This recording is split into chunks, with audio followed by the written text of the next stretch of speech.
Today I visited St Bartholomew the Great in Smithfield, London.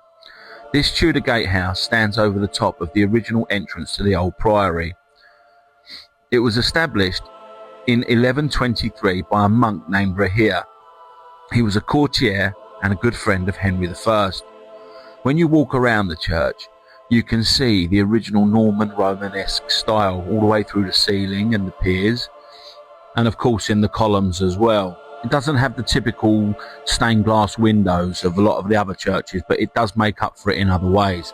For example, the area around the choir, which was also designed and built by Rahir, contains all these depictions of bishops, kings and other saints as well. Although, you know, the murals were done much after his time, it was this area around the choir that actually was all designed by Rahir himself.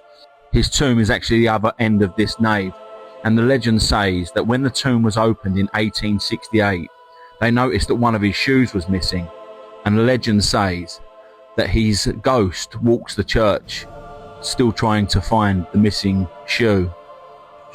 Now the story of Rahir gets even stranger.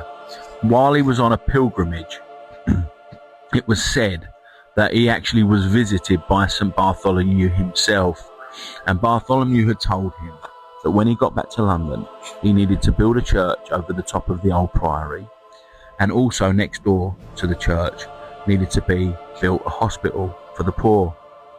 Well, when he got back, he got a royal grant, royal commission, and he built the church and he built the hospital, and the hospital was named after the saint, St Bartholomew's, and the church is there today, and so is the hospital right next door.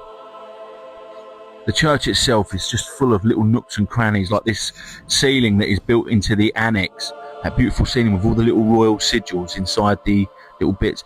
There was an old altar here with an old little stained glass window, and a book of common prayer that goes all the way back to the year 1809. There's this bronze statue of St Barnabas himself that was sculpted by the acclaimed artist Damien Hirst. It also had a World War I memorial for all the men who died in World War I who had come from that area. And it also had this amazing font, one of only two pre-Reformation stone medieval fonts left in the City of London. And little interesting tidbit, William Hogarth was actually baptised in that font on the 10th of November 1697. Now my favourite part of the church had to be this bit. It was the Lady Chapel, the original part of the original church.